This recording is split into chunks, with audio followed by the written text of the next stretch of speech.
Hello, I don't normally ever make videos on stuff like this, but this is the first time in 20 years there's been an issued warning from several different vectors on this about a super severe solar storm that's going to actually hit later today and also too all this weekend. And by the way, my doctor, her call dropped 6 times about an hour ago. She uses Starlink satellite phone connectivity because she's really remote. It was very frustrating for the both of us. Sunspot AR3664 has grown so large that it's supposedly rivaling the Great Carrington Event Sunspot of 1859. It's over 200,000 kilometers from end to end. This sunspot, it's 15 times wider than the Earth. You could actually, if it wasn't so extremely cloudy outside right now, I'd go outside and actually check this, but you can actually see the sunspot because it's so huge with no magnification at all, just using regular eclipse glasses. Some of you that are in non-cloudy areas or sunny areas right now, I'd love to hear from you and have you check back on that. And it's also, too, supposedly easy to check this sunspot on the sidewalk or a white screen, just as they did back in the 19th century. That Carrington sunspot event was extremely famous, happened in August and September of 1859. It emitted a series of intense solar flares and full coronal mass ejections. And this event, we have 4 confirmed full coronal mass ejections that is going to hit starting late this Friday. I don't know which side of the Earth it's going to hit, but also, too, I've been warned by the Space Weather Prediction Center and NOAA that they've warned not only late this Friday, but all through this weekend. Anyway, that Carrington event in 1859, the resulting geomagnetic storm set telegraph offices on fire and sparked auroras all the way down to Cuba and Hawaii. It's been actually a pop culture reference at Carrington event. U.S. issues the first severe solar storm warning since 20 years ago. NOAA forecast model predicts the first of the 4 CMEs will reach Earth late today, this Friday, May the 10th.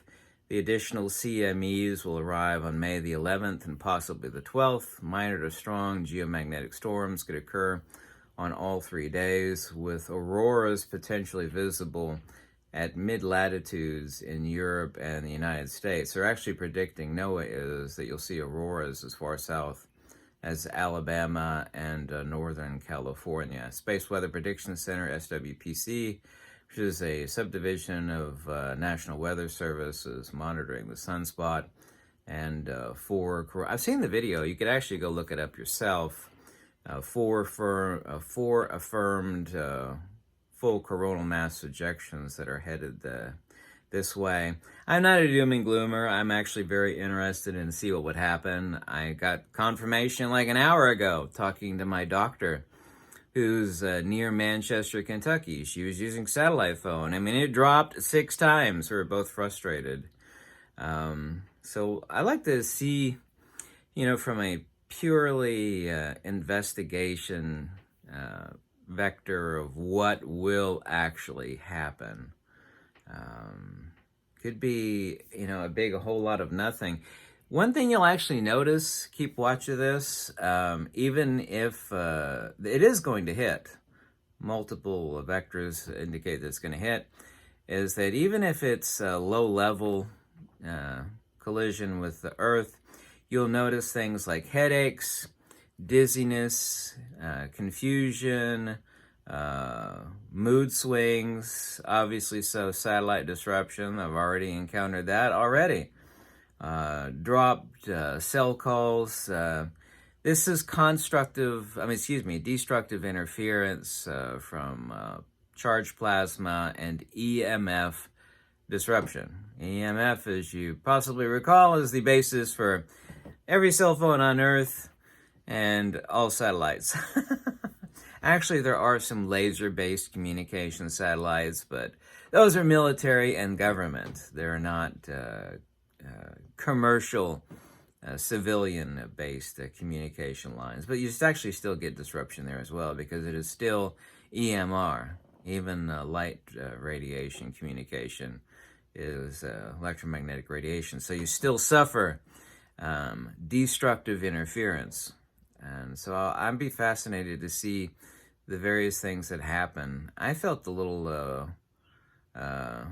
woozy starting this morning, and there's no food or, I don't drink anything, so it's no vector like that on my part.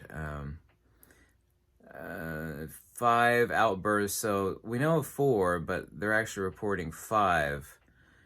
Capable of disrupting satellite orbits and power grids here and the Earth, obviously. So each disruption, CME, contains billions of tons of solar plasma. Well, no duh.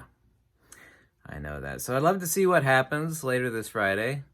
I'm not a doom and gloomer. I'm not making this video for purposes of doom and gloom. But if you notice that, for some inexplicable reason, you have bizarre headaches or dizziness, or you're like stumbling when you walk around, if you're just standing still and you're like, wagging and weaving, there's a reason for that. Confusion and mood swings. And see if you get some drop calls. So let's see what happens this Friday and weekend. Peace out, Girl Scout. Yeah? Thanks.